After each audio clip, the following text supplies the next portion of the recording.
মানে বিষয়টা হচ্ছে তোলাবাজি এস্টাবলিশড, তোলাবাজি চলছে, একজন অন্যজনের দিকে তাকিয়ে বলছেন ও নিয়েছে আর সে বলছে এ নিয়েছে, কিন্তু প্রশ্ন হলো টাকাটা কার পকেটে গেছে সেটা বড় কথা নয়, টাকাটা কাদের পকেট থেকে যাচ্ছে এটাই মূল বিষয়, এবং এটা চলছে। পশ্চিমবঙ্গে পোস্টপোল ভায়োলেন্স আবার দেখা যাচ্ছে, ওভারঅল পোস্টপোল ভায়োলেন্স আবার দেখা যাচ্ছে নয়, পশ্চিমবঙ্গে পোস্টপোল ভায়োলেন্স চলেছে। এবারে পোস্টপোল ভায়োলেন্সের চরিত্রটা সম্পূর্ণ ভিন্ন। গত 4টি উপনির্বাচনের ফলাফল প্রমাণ করে দিচ্ছে যে নির্বাচনটা কিভাবে হয়েছে। গত 2 মাসে পরিস্থিতির এমন কোনো পরিবর্তন হয়নি 50,000-এর লিড 50,000 ছাপিয়ে আরো 50,000-এ পৌঁছে যাবে। এটা জনমানুষের প্রকৃত প্রতিফলন নয়। এবারে যে সন্ত্রাসটা চলেছে সেটা 2021-এর থেকে পরের যে সন্ত্রাস তার থেকে অনেক বেশি সাইন্টিফিক, অনেক বেশি অর্গানাইজড। পুলিশ এবং কোনো ওদের কিছু সংস্থা আছে তাদের সঙ্গে নিয়ে যৌথভাবে সন্ত্রাস চলেছে। কাঞ্চনজঙ্ঘা এক্সপ্রেসের দুর্ঘটনা নিয়ে রেলওয়ে সেফটি কমিশনারের যে রিপোর্ট তাতে বেশ কিছু চাঞ্চল্যকর তথ্য এসেছে, যেখানে বলা হচ্ছে সামগ্রিক ট্রেন পরিচালন ব্যবস্থার বরফ তা নিয়ে তিনি রিপোর্ট দিয়েছেন, পর্যাপ্ত ওয়াকিটকি না থাকা, T912 এর পরিবর্তে TD912 দেওয়া উচিত ছিল, ট্রেন চালকদের জন্য যথেষ্ট সংখ্যক মেমো ছিল না, বেশ কিছু তথ্য নিয়েছে এই দুর্ঘটনার রিপোর্ট সামনে এনেছেন রেলওয়ে সেফটি কমিশনার। দেখুন, এটা সম্পূর্ণ প্রশাসনিক বিষয়, বিচ্যুতি তো ছিলই, ভুল তো ছিলই, নাহলে দুর্ঘটনা হলো কি করে? এই দুর্ঘটনার দায় তো কেন্দ্রীয় সরকার এড়ায়নি, রেল মন্ত্রক কিংবা রেলমন্ত্রী তারাও এখান থেকে সরে আসেন। এ ধরনের ঘটনা যাতে ভবিষ্যতে না হয় তার জন্য কঠোর ব্যবস্থা নিতে হবে। আমরাও দলের পক্ষ থেকে পার্টিকে জানিয়েছি, রেল মন্ত্রককে জানিয়েছি যে বারবার এই দুর্ঘটনার কবলে এটা পড়ছে, এটা কাঙ্ক্ষিত নয়, এটা দুর্ভাগ্যজনক শুধু নয়, মানুষ এটাকে একটা অপরাধ বলে মনে করেছে। এই ধরনের বিচ্যুতি থেকে যে কোনো ভাবে রেল মন্ত্রককে বেরিয়ে আসতে হবে। ফুলতলিতে মিনি জামতারার ছায়া, সেখানে ঘরে ঘরে নকল সোনার মুক্তির কারবার, পুলিশ গেলে সংকেত দিয়ে সতর্কতা অবলম্বন করে তারা, সেই দুষ্কৃতীরা পুলিশকে গুলি করে পলাতক সেই চাই সাবধান। খাটের তলা সুড়ঙ্গ মিশে গিয়েছে নদীতে, খাটের তলা থেকে সুড়ঙ্গ মিশে গিয়েছে নদীতে। এগিয়ে বাংলা, বাংলা তো এগিয়ে। আমি তো বলছি এখন সুড়ঙ্গের সন্ধান পেয়েছেন, এরপরে কোথায় দেখবেন মনুমেন্ট তৈরি হয়ে গেছে। পশ্চিমবঙ্গ একটা 2200 কিলোমিটারের বেশি আন্তর্জাতিক সীমানা সম্পন্ন রাজ্য। যে বর্ডারটা আছে সেটা পোরাস এবং ফুল অফ ওয়াটার বডিজ, যেখানে বিভিন্ন মডিউল সক্রিয় আছে। ভারত বিরোধী শক্তি এটাকে একটা সেফ প্যাসেজ হিসেবে ব্যবহার করছে। আর এই পাচার বন্ধ করা সীমান্তবর্তী এলাকায় বা নদী সংলগ্ন এলাকায় যদি সত্যিকারের প্রশাসন কিছু করতে চায় তাহলে কেন্দ্রীয় সরকার এবং রাজ্য সরকারের যৌথ উদ্যোগ প্রয়োজন, রাজনৈতিক ঐক্যমত্যের প্রয়োজন এবং জনসচেতনতা বাড়ানোর জন্য রাজ্য সরকারের আরো প্রচার প্রয়োজন আছে। শুধু এর দিকে দোষারোপ করে আমরা একটা প্রজন্মকে ধ্বংস করছি না, গোটা রাজ্যের সর্বনাশ করছি। সন্দেশখালীর মতোই সোনারপুরে সালিশি সভা ডেকে মহিলাদের শিকল দিয়ে বেঁধে অত্যাচার চালানোর অভিযোগ তৃণমূল কংগ্রেসের কর্মীর বিরুদ্ধে। জামাল সরকার তার নাম, অন্যের জমি হাতিয়ে বাড়ি তৈরির অভিযোগও রয়েছে এলাকার বাসিন্দাদের। মহিলারাও জামালের হাত থেকে রেহাই পাননি দীর্ঘদিন। দেখুন, অভিযোগ করছে তৃণমূলের বিরুদ্ধে। সন্দেশখালীতেও যে আপনারা স্বতঃস্ফূর্ত গণপ্রতিরোধ গড়ে তুলেছিলেন তার মধ্যে 80% ছিল তৃণমূল কংগ্রেসের মহিলা। সবাই লক্ষ্মীর ভান্ডার পেয়েছিলেন। অনেকের বাড়িতে মুখ্যমন্ত্রী মমতা বন্দ্যোপাধ্যায়ের ছবি ছিল। তাদের বাড়ির দেওয়ালগুলো যদি দেখেন দেখবেন ওখানে তৃণমূল কংগ্রেসেরই প্রতীক। দীর্ঘদিন আগেই ওরা বিজেপির নেতৃবৃন্দকে মেরে এলাকা ছাড়া করে রেখেছে। তারপরেও ওখানে আমরা টিকে ছিলাম এবং সন্দেশখালীর মানুষ প্রতিবাদ স্বরূপ এবারে ওই বিধানসভায় আমাদের লিড দিয়েছে। অনেক ফেক ভিডিও প্লান্ট করবার পরেও, অনেক অপপ্রচার কুৎসার পরেও সন্দেশখালীর মানুষ কিন্তু তৃণমূলকে গ্রহণ করেনি। সুতরাং সন্দেশখালী, আমরা প্রথম দিনই বলেছিলাম যে সন্দেশখালী কোনো বিচ্ছিন্ন ঘটনা নয়। সন্দেশখালীর মতো ঘটনা সর্বত্র ঘটে চলেছে। পাহাড় থেকে সাগর বিভিন্ন জায়গায় বিভিন্ন রূপে আজকে তৃণমূলের একাধিপত্য প্রতিষ্ঠিত করা হচ্ছে এভাবেই। কলকাতার তপসিয়া এলাকাতে একটি ক্লাবের মধ্যে অন্তঃসত্ত্বা মহিলাকে ডেকে ব্যাপক মারধর করার অভিযোগ। অন্তঃসত্ত্বা মহিলাকে ক্লাবে ডেকে তপসিয়া এই ধরনের ঘটনা শহর কলকাতার মধ্যে ঘটছে। ওই মহিলা কিন্তু এলাকার বিজেপি কর্মী নামে পরিচিত আছেন। বিজেপি যুব কর্মী ফ্ল্যাট হস্তান্তর নিয়ে প্রমোটারের সঙ্গে ঝামেলা, তারপরে এই তাকে অন্তঃসত্ত্বা মহিলাকে যদি একটা ফ্ল্যাট হস্তান্তরের কেসে পাড়ার তৃণমূলী ক্লাবে ডেকে মারধর করা হয়, তাহলে সে রাজ্যের আইন শৃঙ্খলা কোথায়? আর এমনই একটি রাজ্যে এই ঘটনা ঘটছে যে রাজ্যের মুখ্যমন্ত্রী একজন মহিলা। কি অত্যাচারের চলেছে বিজেপির ওপরে সেটা সংবাদ মাধ্যমে তার হয়তো 0.5% সামনে এসেছে। বর্ণনাহীন অত্যাচার চলেছে, বর্ণনাতীত অত্যাচার চলেছে বিভিন্ন জায়গায়, কিন্তু তাও বলছি এত অত্যাচারের পরেও বিজেপিকে শেষ করে দেওয়া যাবে না। মুখ্যমন্ত্রী বারবার সরকারি জমি পুনরুদ্ধারের কথা বলছেন, বিভিন্ন রকম নির্দেশ দিচ্ছেন। বোলপুরে যে ঘটনা আজকে সামনে এসছে, সরকারি জায়গার উপর বেসরকারি স্কুল গড়ে উঠলো এবং তা উদ্বোধন করলেন মন্ত্রী চন্দ্রনাথ সিনহা। প্রথম দিন থেকে আমরা যেটা বলছি, মুখ্যমন্ত্রী যদি আন্তরিকভাবে চেষ্টা করেন সরকারি জমি উদ্ধার করবেন, মুখ্যমন্ত্রী পারবেন না, মুখ্যমন্ত্রী পারবেন না, মুখ্যমন্ত্রী পারবেন না, প্রয়োজনে তৃণমূল কংগ্রেসটা উঠে যাবে। আপনি কোথায় সরকারি বেসরকারি কলেজ কিংবা হসপিটাল পর্যন্ত তৈরি হয়ে গেছে? কৃষ্ণনগরে যান, আপনি আসানসোলে যান, জমির কাগজপত্র দেখাতে পারবেন। আরে কলকাতার বাইপাসের উপরে আপনারা একজন ফণী ননির বাড়িতে ক্যামেরা নিয়ে যেতে ভয় পাচ্ছেন। আপনাদেরই সংবাদ মাধ্যম, সেই সংবাদ মাধ্যমের এখানে প্রতিনিধি আছেন, নাম করছি না। 2012 সালে তৃণমূল কংগ্রেসের যে কার্যালয় আছে বাইপাসের ওপরে, তার পিছনে ওয়েটল্যান্ড ভরাট করে বাড়ি হচ্ছিল, কভার করতে গিয়েছিল। সাংবাদিক প্রণীত হয়েছিলেন, ক্যামেরা ভাঙা হয়েছিল। পরিস্থিতি এমন যে সেই হাউসের কোনো সাংবাদিক আর ওখানে অ্যাসাইনমেন্ট নিতে চাননি, কেউ ওখানে যাননি। আমি তো আবার বলছি, কলকাতা শহর এবং কলকাতা শহরের পার্শ্ববর্তী 10 লক্ষ মানুষ গৃহহীন হয়ে যাবে যদি আপনি ওয়েটল্যান্ড খুঁজে বার করতে চান, যদি সরকারি জমি খুঁজে বার করতে চান। এই সরকার জমি আন্দোলনের মধ্যে দিয়ে ক্ষমতায় এসেছিল, আর জমি আন্দোলনের মধ্যে ক্ষমতায় আসার পরেই এই সরকার জমি আগ্রাসনটাই তাদের একমাত্র কাজ হয়ে দাঁড়িয়েছে। কোনো জমি বাদ যায়, নদীর চর বিক্রি হয়েছে, চলে যান, আমরা অ্যাড্রেস দিচ্ছি আপনাকে। কোনো প্রতিষ্ঠানের নাম বলবো না, কারণ পরে উইথড্র হলে বলবেন আমরা ডিল করে নিয়েছি। চলে যান, কোন সাংবাদিকের যদি ইচ্ছা থাকে এই সংবাদটা সংগ্রহ করার, আপনি চলে যান। মিউনিসিপ্যালিটির রাস্তা উপরে যাচ্ছে, শুধুমাত্র নিজেদের আবাসন তৈরি করেছে, আবাসনকে আকর্ষণীয় করবার জন্য তার তলা দিয়ে বাইপাস হয়েছে। কোন আইনে এটা সম্ভব? কোন আইনে রিভার ব্যাংকে এনক্রোচ করে একটা আবাসন প্রকাশ্যে সংবাদপত্রে তারা বিজ্ঞাপন দিতে পারে যে একদম খোলা গঙ্গার তীরে আমাদের এই আবাসন? রিভার ব্যাংক, গঙ্গাকে পর্যন্ত এনক্রোচ করেছে। আপনি চলে যান পেতে হাসনাবাদ, যে এত বসিরহাটের গল্প বলছেন, হাসনাবাদ যান, দেখবেন নদী চুরি হয়েছে, নদী চুরি, নদীর ওপরে বাড়ি, বাড়ির মালিক কে? চলে যান ছবি দেখতে। ইরিগেশনের জমি, রেলের জমি, দেবোত্তর সম্পত্তি, ওয়াক অফ প্রপার্টি, রাজ্য সরকারের জমি, বিভিন্ন জায়গায় বর্গার জমি, সমস্ত জমি দখল হয়ে গেছে।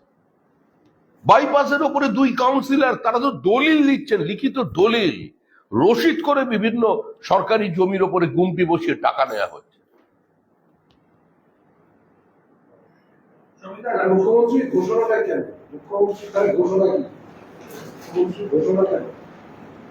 দেখুন, আমাদের মুখ্যমন্ত্রী কি করেন, কি পারেন, এটা দেবানা জানন্তি কুত মনুষ্য বলে একটি কথা আছে। এই ঈশ্বরেরও ওপরে আমাদের বোঝার ক্ষমতা নেই। মুখ্যমন্ত্রী মাঝে মাঝে পরিকল্পিতভাবে এ ধরনের একটা প্ল্যান করে দেন, একটা স্টেটমেন্ট করেন, একটু দলের মধ্যে নাড়াছড়া হয়ে যায়, আপনারা যারা সাংবাদিক আপনারা এসব নিয়ে ব্যস্ত থাকেন। আসল যে সমস্যা, যে জ্বলন্ত সমস্যা এই মুহূর্তের, যে মূলধনী খাতে ব্যয় অর্ধেক হয়ে গেছে, উন্নয়ন কার্যত স্তব্ধ, শিক্ষাক্ষেত্রে চরম নৈরাজ্য, বেসরকারীকরণ শুরু হয়ে গেছে, রাজ্যে কলকারখানা বন্ধ হচ্ছে, কলকারখানার জমি দখল হচ্ছে, 65 লক্ষের বেশি পরিযায়ী শ্রমিক, শিক্ষিত তরুণ তরুণীর কোনো চাকরি নেই, রাজ্যে নতুন কোনো বিনিয়োগ নেই।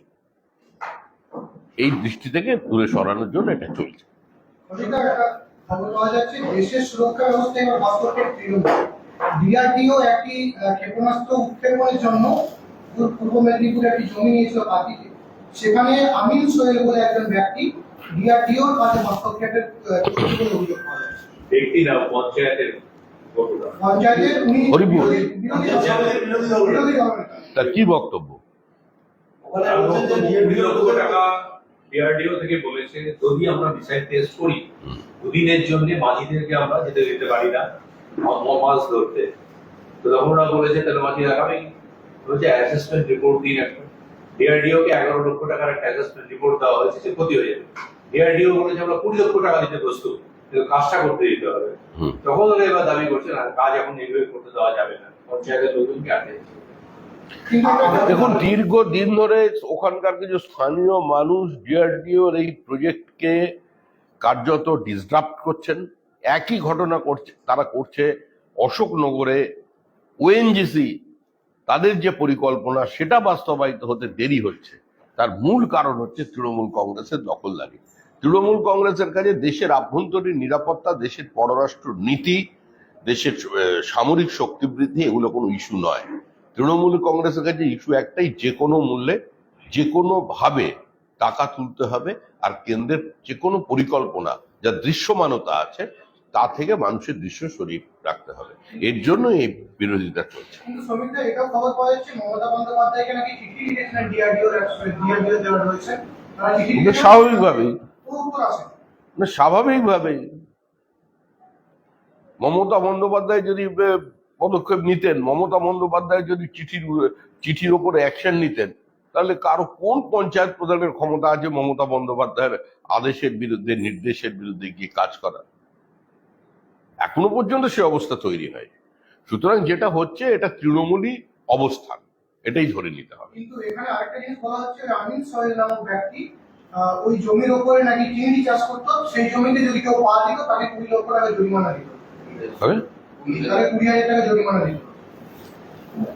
দামি জমি দামির পা রাখবে তৃণমূল কংগ্রেসের নেতা, এটা তো তারা ঠিক করবে না, এটা রাজতন্ত্র। এটা অরঙ্গজেবের সময় পড়বেন মধ্যযুগের ইতিহাসে কিভাবে টাকা তোলা হতো, ওই পথই নিয়েছে, ওই দিকেই তো যাচ্ছে। মোটামুটি শরিয়াতি আইন তো শুরু হয়ে গেছে চারিদিকে বেঁধে মার, এবং সেটাকে প্রকাশ্যে সমর্থন, প্রকাশ্যে ধর্মান্তকরণকে সমর্থন, আবেদন জানানো। কিন্তু শ্রমিকরা এখানে একটা গুরুত্বপূর্ণ বিষয় হচ্ছে যে ওটা খুব গুরুত্বপূর্ণ একটা মিসাইল, যেটা যে কোনো যুদ্ধ বিমানকে নিমেষেই শেষ করে দিতে পারে, হাওয়াতে শেষ করে দিতে পারে। কিন্তু এখানে তৃণমূল কংগ্রেসের বাধা দেওয়াতে কি সত্যি?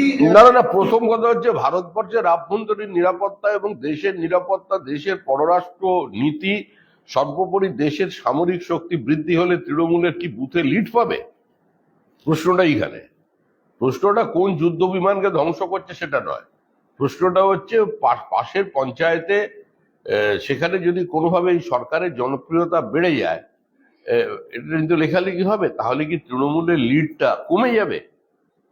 এইটা নিয়ে হচ্ছে। কিন্তু শ্রমিকরা এখানে প্রশ্ন হচ্ছে, শেষ আমার একটা প্রশ্ন যে রীতিমতো দেখা যাচ্ছে চোপড়ার ঘটনায় বিধায়কের যে উক্তি, তারপরে যদি আসে ফিরহাদ হাকিমের উক্তিতে, এবং সেখান থেকে পরপর দিয়ে যদি সাজানো যায় আলিয়াদহের ঘটনা এবং এখানে ডিআরডিও কে বাধা, তাহলে কি এটা অন্য একটা রাষ্ট্র তৈরি করার পরিকল্পনা করছে তৃণমূল?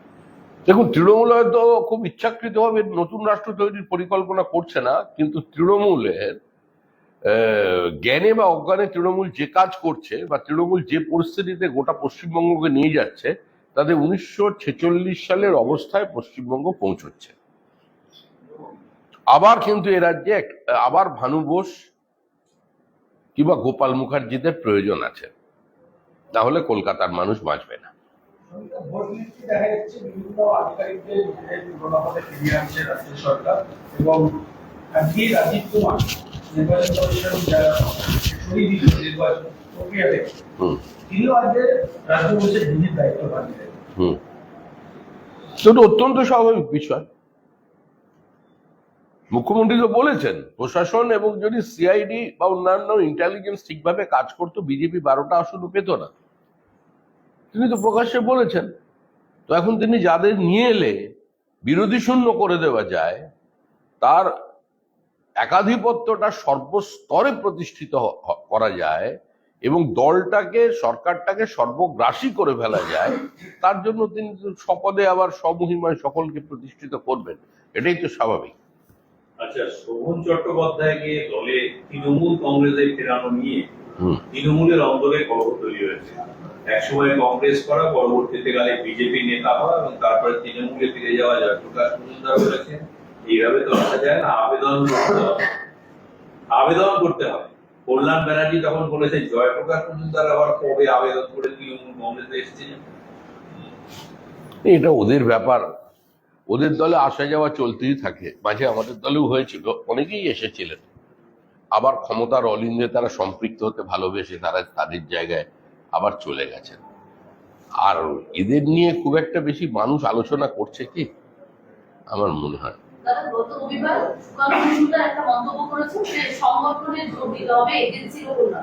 তাহলে কি রাজ্যে বিজেপি সংগঠন নতুন নয়? পার্টির রাজ্য সভাপতি যখন কোনো মন্তব্য করেন, সেটার উপরে কোনো রাজনৈতিক বিবৃতি, কোনো টিপ্পনী বা সেটার উপরে কোনো ধরনের আলোচনা করা রাজ্য মুখপাত্রের এখতিয়ার বহির্ভূত। সেজন্য এ নিয়ে আমি কোনো মন্তব্য করব না। বিজেপি শক্তিশালী ছিল, আছে এবং ভবিষ্যতে স্বরূপে বিজেপিকে সংঘবদ্ধ আকারেই মানুষ দেখবে। শ্রমিকরা একটা প্রশ্ন, যে আপনি বিধানসভা উপনির্বাচনের দিনে ভোটের পরে আপনি বলেছিলেন যে 26-এর আগে তৃণমূল নামক সরকার শেষ হয়ে যাবে। তারপরে শুভেন্দু অধিকারী রাজ্যের বিরোধী দলনেতা মন্তব্য করলেন উনি এখন নরওয়েতে গেছেন। তারপরে দেখা গেছে 21শে জুলাই প্রত্যেকবার দেখা যায় অভিষেক বন্দ্যোপাধ্যায়ের ছবি এবং অভিষেক বন্দ্যোপাধ্যায়ের নাম, কিন্তু এবারে দেখা যাচ্ছে না। তাহলে কি একটা রাস্তা সুনিশ্চিত করা যাচ্ছে যে অভিষেক বন্দ্যোপাধ্যায় তৃণমূল কংগ্রেস ছাড়তে পারে বা অন্য কোনো দলে যোগদান দিতে পারে? এ ধরনের কোনো রাজনৈতিক জল্পনায় বিজেপির কোনো উৎসাহ নেই। আমি বলেছি এই সরকার 2026 পর্যন্ত যাবে না। তার কারণ হচ্ছে তৃণমূলের ধ্বংসের বীজ তৃণমূলের মধ্যেই নিহিত করা আছে। আর না হলে রাষ্ট্রবিজ্ঞান মিথ্যা হয়ে যাবে, সমাজবিজ্ঞান মিথ্যা হয়ে যাবে। তৃণমূল নামক রাজনৈতিক দলটির জন্ম হয়েছিল সিপিএম বিরোধিতার কারণে।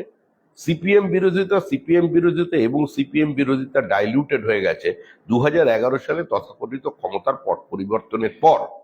তারপরে 5 বছর তারা মৃত 34 বছরের একটা সময়ের কাটাছেঁড়া করে প্রায় ছায়ার সঙ্গে যুদ্ধ করে রাজনীতি চালিয়ে গিয়েছিলেন।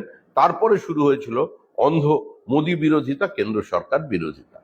তো স্বাভাবিক নিয়মেই তৃণমূল তার রাজনৈতিক মৃত্যুর দিকে এগিয়ে যাচ্ছে এবং এই সরকার 26-এর আগে আজ যে তৃণমূলকে দেখছেন 2026 পর্যন্ত এই সরকার থাকবে না। এই মানুষটি কি অভিষেক বন্দ্যোপাধ্যায়? আগে অনেকজন বলছে, রাজনৈতিক মহলে অনেকে বলছে যে অভিষেক বন্দ্যোপাধ্যায়ের হাতে আগে পুলিশের দায়িত্ব ছিল, দায়িত্বভার পালন করতেন, এখন সেটা মমতা বন্দ্যোপাধ্যায় কেড়ে নিয়েছে। তাহলে কি ভেতরে অন্দরে একটা দ্বন্দ্ব চলছে? অভিষেক বন্দ্যোপাধ্যায় তো এই সরকারের কেউ নন। অভিষেক বন্দ্যোপাধ্যায় একটা সমান্তরাল সরকার চালাচ্ছেন বাইরে থেকে, আমরা যেটা দেখতে পাচ্ছি। এবং আমরা মানে বিজেপি না, সাধারণ মানুষই দেখছেন। তিনি নির্দেশ দিচ্ছেন, পুলিশ কাজ করছে, তার সভায় 3000 পুলিশ পৌঁছে যাচ্ছে। স্কুলের পরীক্ষা বন্ধ হয়ে সেখানে পুলিশদের রাখা হচ্ছে। আমরা দেখছি তিনি বাইরে থেকে সরকার চালাচ্ছেন। এর উত্তর মমতা বন্দ্যোপাধ্যায় দিতে পারবেন, কিন্তু সাহস করে মমতা বন্দ্যোপাধ্যায়কে এই প্রশ্ন করবে এরকমই বা অবস্থা কি আছে? সাংবাদিকদেরই বা সেই অবস্থা কোথায়, সাহস কোথায়? সাংবাদিকদের দোষ দিয়ে লাভ নেই, এমনি কভার করতে গেলেই মারধরকে ভাঙচুর হয়ে যাচ্ছে, ক্যামেরা কেড়ে নিচ্ছে, তারপর যদি এই প্রশ্ন করেন মানে বিরাট একটা ঘটনা ঘটে যাবে। আচ্ছা, সুনন্দা সরকার কাউন্সিলর পিটের ঘটনা নিয়ে যেটা চাপান্তর চলছে সেটা হচ্ছে যে যাকে যে মার খেয়েছে সে বলেছে যে আমি যেহেতু জুয়া, সাতটা এই সমস্ত বেআইনি কাজে বিরোধিতা করেছিলাম তাই এসে আমাকে মেরে ফেলেছে। কাউন্সিলর বলছে ব্যাপারটা উল্টো, আসলে আমরা প্রতিবাদ করেছিলাম বলে আমার হাজবেন্ডের মাথা পাঠিয়ে দিয়েছে। তার মানে জুয়া চলছে, সাট্টা চলছে, তোলা চলছে, এগুলো চলছে। কে চালাচ্ছে সেটা বড় কথা নয়, কিন্তু এটা চলছে। আর আমি আপনাকে দায়িত্ব নিয়ে বলছি, বারাসাত চলে যান, মধ্যমগ্রাম চলে যান, যে পরিমাণ সাট্টা বেড়েছে, চরকা না বলে আবার একটা নতুন খেলা এসে গেছে। এটা চলছে, ব্যাপকভাবে চলছে। এবং প্রত্যেক বিধায়ক জানেন, প্রত্যেক বিধায়কের এক একটা বাড়ি আছে, শোনা যাচ্ছে যে বিধায়কের আশীর্বাদ আছে সেখানে। জুয়ার বোর্ড, প্রত্যেক বিধানসভায় একটা করে বিয়ে বাড়িকে ভাড়া করে বড়ভাবে জুয়ার বোর্ড বসিয়ে দেওয়া হয়েছে। এটা অসাধারণ অর্থনীতি চলছে রাজ্যে। অনিশ্চয়তা একদিকে বাড়ছে, অসহায় শিক্ষিত তরুণ তরুণীদের, প্রান্তিক মানুষদের, আর একটা ক্লাস নতুন তৈরি হয়েছে তৃণমূলী। তাদের আপনি দেখলেই চিনতে পারবেন। শেখ শাহজাহান যখন প্রথম হ্যাঁ, পুলিশ এসকর্ট করে গাড়িতে তুলছিল, তার সে বডি ল্যাঙ্গুয়েজটা, হুম, তারপরে যখন সিবিআই এর হাতে পড়ে গেল, তার বডি ল্যাঙ্গুয়েজটা পাল্টে গেল। আরিয়া দভের জয়ন্তের বডি ল্যাঙ্গুয়েজটাও পাল্টে গেছে। যখন নাকি তৃণমূল প্রথম এলো পুলিশে, রূপচিতি হেঁটে যাচ্ছে, এবার তৃণমূল কংগ্রেস যখন ছেড়ে ফেলে দিল, তখন দেখা গেল পুলিশ ওকে ধরে ধরে তুলছে। এই যে শক্তি ভাষায় পরিবর্তন, এটা তো খুব হিন্দিতে সুন্দর প্রভাব আছে। शेर का छाल पहनने से ही बकरी कभी शेर नहीं बनता। আপনি জ্যোতিপ্রিয় মল্লিকের কথাটা ভুলে গেলেন। ইডি সিবিআই এর নোটিশ থুতু দিয়ে ছিঁড়ে ফেলে দেবো। এখন দেখেছেন চেহারাটা একবার? ওসব থাকে, ক্ষমতা যতক্ষণ থাকে থাকে। অনেকে আবার বলছে যে এই যারা সমাজ বিরোধী রয়েছে, যারা সমাজ বিরোধী কাজকর্ম করে, তারা হুম, তারা অনেকে বলছে, আমার কথা নয়, অনেকে বলছে, অনেকে আমাদের বলছে জন্য ওয়েট করবো, মন্তব্যের জন্য কিন্তু সবাই দিয়ে দিচ্ছে না। আপনি যখন প্রথম হচ্ছে তুমি ওয়েট করো, তারপর তুমি করছো। ঠিক আছে, করে ফেলেছি, ঠিক আছে, বল বল। অনেকে বলছে যারা সমাজ বিরোধী কাজকর্ম করছে তাদেরকে নাকি পুলিশ জামাই করে। হ্যাঁ, পুলিশ জামাই আদর করে নিয়ে যায়। জানে। আজকেও সুপ্রিম কোর্টে এসএসসি মামলা শুনানি হলো না, শুনানি আবার পিছিয়ে গেল। 70 দিনেও এসএসসি তাদের রিপোর্ট জমা দিতে পারলো না। 26,000 এসএসসি যাদের চাকরি বাতিল হয়েছিল তাদের এসএসসির আছে কি? এ তো হাত কামড়ানো আর ব্যালট খেয়ে ফেলা সরকার। আপনি কি মনে করছেন এসএসসির কাছে সমস্ত কাগজপত্র অবশিষ্ট আছে? যারা এই সংগঠিত লুটকে চালিয়ে নিয়ে গেছে, তারা সমস্ত কিছু রেখে গেছে। এসএসসির কাছে দেবার মতো কিছু আছে? শুধু বিবৃতি আর নেতাদের দিয়ে প্রতিহিংসার তত্ত্বকে সামনে নিয়ে আসা। আমরা হাইকোর্টের বা সুপ্রিম কোর্টের সিদ্ধান্তের দিকে তাকিয়ে আছি। আমরা চাই যাদের মেধা প্রতারিত হয়েছে তারা উপযুক্ত ন্যায় বিচার পাক, এবং তার সঙ্গে তাদের জীবনের যে 8 বছর লুট হয়েছে সেটাকেও মহামান্য সুপ্রিম কোর্ট সেটাকে কম্পেনসেট করুন। আর যারা বাজার থেকে চাকরি কিনেছেন তাদের চাকরি যাক, তাদের শাস্তি হোক, কিন্তু যারা এই ব্যবস্থা তৈরি করলো তারা একদম সাদা পাঞ্জাবি পরে মানুষের সামনে নির্বাচিত জনপ্রতিনিধি হয়ে ঘুরবে, আর তাদের কাট আউট গোটা কলকাতা শহরে লাগানো থাকবে, মানুষ তাদের দেবে, এটা যেন না হয়। কোর্ট সেটাও দেখুক যে যারা এটা তৈরি করেছে, যাদের কারণে এই অবস্থা, তারাও যেন গ্রেপ্তার হয়। যে 26,000 চাকরি গেল তাদের সেই বিষয়টা নিয়ে কিন্তু সিদ্ধান্ত আজকেও বলো না, মামলা শুনানি পিছিয়ে যাওয়ার জন্য। চাকরি থাকবে না থাকবে না সেটা আমাদের কিছু বলার নেই, সেটা সম্পূর্ণভাবে আদালতের বিষয়। বিয়ে গেছে, হ্যাঁ, বিয়ের মতো কেস হয়ে গেল নাকি? সেটা দেখবেন। আমরা আচ্ছা, একটা বিষয় সেটা- আমরা তো আদালতে, আমরা তো সুপ্রিম কোর্টের আদালতের কোন বিচারপতির বাড়িতে গিয়ে পোস্টার মারবো না, সেজন্য আমাদের এই নিয়ে কিছু বলার নেই। এই যে জয়ন্ত সিং, হুম, ও তো বৈপর কেউ নয়, হিস্ট্রি শিটার। হুম, অনেক অপরাধ করেছে, জেল খেটেছে, জেল থেকে বেরিয়েছে, তারপরেও তাদের সঙ্গে অ্যাসোসিয়েট ছিলেন এরা তৃণমূলের নেতারা। আজকে হঠাৎ করে তারা ভুল স্বীকার করছে, দায় ছেড়ে ফেলছে। এই পরিবর্তনের মানেটা কি? কোনো পরিবর্তন নেই। কিছুদিনের পর মানুষ ভুলে যাবে। আমাদের প্রয়াত নেতা সুব্রত মুখার্জিকে একবার সাংবাদিকরা প্রশ্ন করেছিলেন 80-র দশকের একদম প্রথমে, আমাদের ছাত্রাবস্থা, অনেকদিন পরে মনে পড়লো যে আপনি যে মাঝে মধ্যে গিয়ে তো ভাঙচুর করে দেন, পুলিশকেও মেরে দেন, এগুলো করে তারপরে যখন ভোটে দাঁড়াতে যান আপনার কোনো অসুবিধা হয় না? তার উত্তরে সুব্রত মুখার্জি বলেছিলেন, আমরা রাজনীতি করি মানুষের দুর্বল স্মৃতিশক্তিকে সঙ্গে নিয়ে।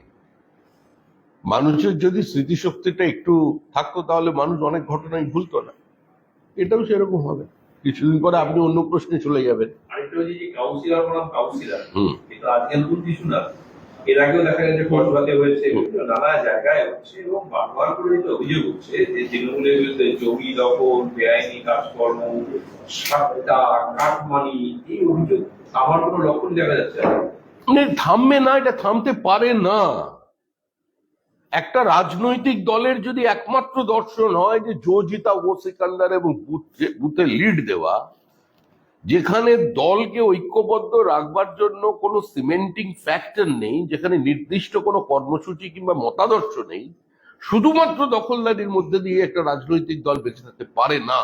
আর তার জন্যই হচ্ছে, আমি বাবার বলছি, এটা হবেই। এটা মমতা বন্দ্যোপাধ্যায় হাজার চেষ্টা করলেও, মমতা বন্দ্যোপাধ্যায় নিজের টেম্পারামেন্ট বা নিজের শরীরী ভাষাকেও যদি বদলে ফেলে, তিনি যদি আজকে রাস্তায় নামেন, যিনি এই দলের জন্মদাত্রী, তিনিও আজকে এই অবস্থার পরিবর্তন করতে পারবে না। নাহলে রাষ্ট্রবিজ্ঞানটাই মিথ্যা হয়ে যাবে, সমাজ বিজ্ঞান মিথ্যা হয়ে যাবে। এটা হবেই, এটা হওয়ার ছিল, এটা হবে, এবং এর মধ্যে দিয়ে তৃণমূল ধ্বংস হবে। এই সাদ্দামের মতো একজন দুষ্কৃতী এত বড় একটা সুড়ঙ্গ পুড়ে ফেললো, হ্যাঁ, অথচ পুলিশ কিছু জানতে পারল না। আবার আপনারা বারবার পুলিশ বলে কিছু নেই, তৃণমূলী পুলিশই তৃণমূল। আপনারা বারবার মমতা বন্দ্যোপাধ্যায় পুলিশকে আক্রমণ করছেন, সৌগত রায় তিনি হঠাৎ দলের বিবেক হয়ে তিনি পুলিশকে আক্রমণ করছেন, মদন মিত্র পুলিশকে আক্রমণ করছেন। এবার আপনারা সাংবাদিকরাও যদি পুলিশকে আক্রমণ করে, তাহলে পুলিশ কোথায় যাবে? আরে পুলিশ তো মানুষ, at the end of the day তাকে তো সংসার চালাতে হবে, তার পরিবারের নিরাপত্তা আছে।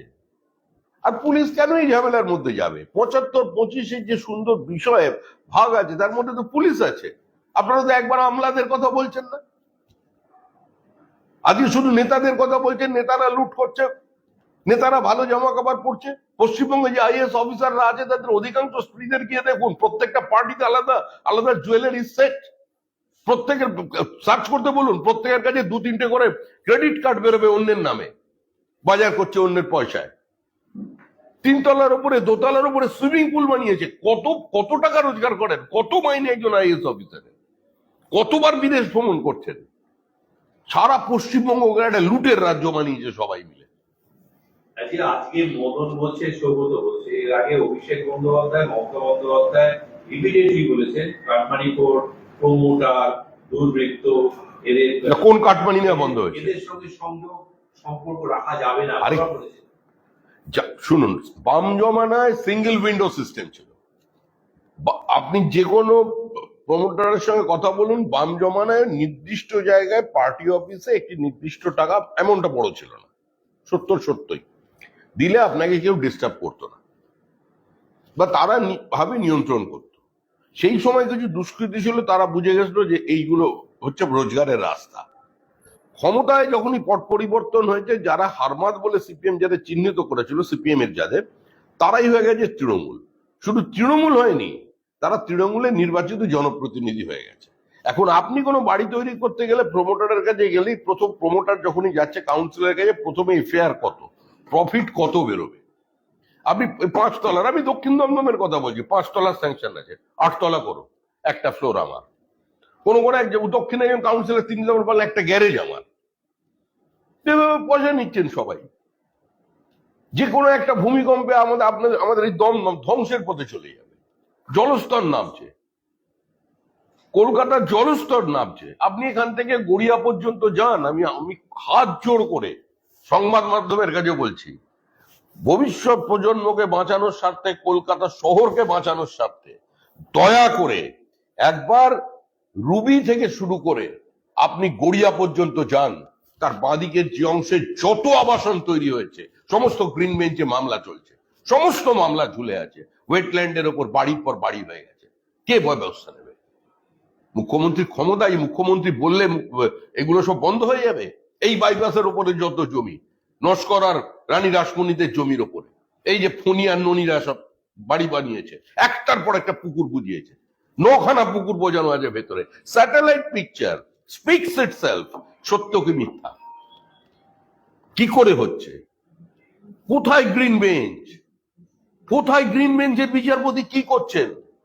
সবুজায়নের কথা নিয়ে যারা আগে প্রতিবাদ করতেন, দুটো স্টেটমেন্ট দেবেন, তারপর চেপে যাবেন। কেন চুপ করেন? কোথায় প্রতিবাদ? কলকাতায় বাঙালি নাকি প্রতিবাদী? কোথায় প্রতিবাদ? কোন সংবাদ মাধ্যম একটা স্টোরি করছে না এই নিয়ে? কিসের কারণে? কোন অ্যাডভার্টাইজমেন্টের চাপে? না সরকারের চাপে, না বাণিজ্যিক কারণে? একটা স্টোরি আপনি দেখেন করেছেন সংবাদ মাধ্যম? এত বড় ধ্বংসের দিকে একটা শহর এগিয়ে যাচ্ছে, যার জলস্তর নামছে, মানুষের চাপ এত বেশি বাড়ছে, কল্পনাতীত। আজকে ফায়ার ব্রিগেড যে যারা কম্ব্যাটিং ফোর্স আছে, আজকে যদি এই আমাদের বিধাননগর কর্পোরেশনের ওদিকের অঞ্চলটা, যেটা অবৈজ্ঞানিক ভাবে যে সেটার সঙ্গে সংযুক্তিকরণ হলো রাজারহাট গোপালপুর মিউনিসিপ্যালিটিতে, ওখানে যে কনস্ট্রাকশন হচ্ছে, আগুন লাগলে নেবানোর মতো জায়গায় আপনার গাড়িটা পৌঁছবে না, জলের পাইপ তো অনেক দূরের কথা। আপনি জল কোথা থেকে সংগ্রহ করবেন ওটা ভুলে যান। আপনি এবার ভালো করে লক্ষ্য করুন, মাঝখানে যে কেষ্টপুরের খাল আছে, ওটা আস্তে আস্তে বুঝিয়ে দেওয়া হচ্ছে, ওখানেও পয়সা নিয়ে লোক বসিয়ে দেবে, সময়ের অপেক্ষা। ছবি ছবি ওখানে দেখেছেন নয়নজলি লেক টাউনের সামনে, শুধুমাত্র ব্যাংক পয়েন্ট গুলোকে চালাতে হবে, হোটেল গুলোকে চালাতে হবে, আবাসন চালাতে হবে, পুরো নয়নজলি বুঝে গেল। বিধানসভায় কোনো প্রশ্ন উঠলে সেটা সরকারি রেকর্ড। যখন বিধানসভায় একজন বিধায়ক প্রশ্ন তুললেন যে নয়নজলি ভরাট করা হচ্ছে বেআইনি ভাবে, পশ্চিমবঙ্গ সরকারের যখন ফাইল তৈরি হয়ে গেল, তারপরেও সেটা কি করে ভরাট হলো?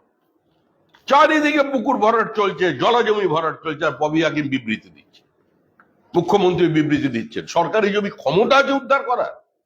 সরকারি জমি ক্ষমতা উদ্ধার করতে গেলে বুলডোজার নামাতে হবে, গৃহযুদ্ধ শুরু হয়ে যাবে, যে পরিস্থিতি তৃণমূল কংগ্রেস তৈরি করেছে। আর ওদিকে তো যেতেই পারবেন না, ও পাড়ার দিকে তো যেতেই পারবেন না।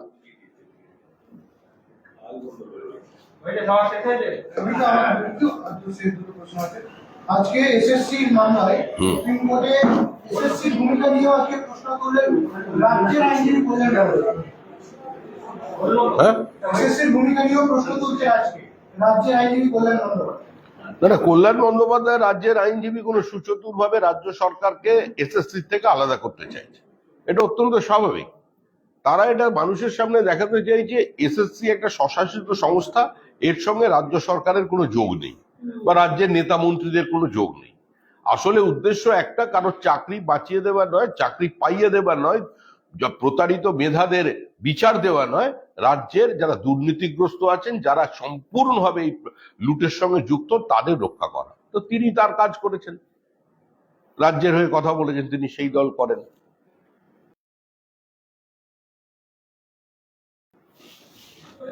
এলাকা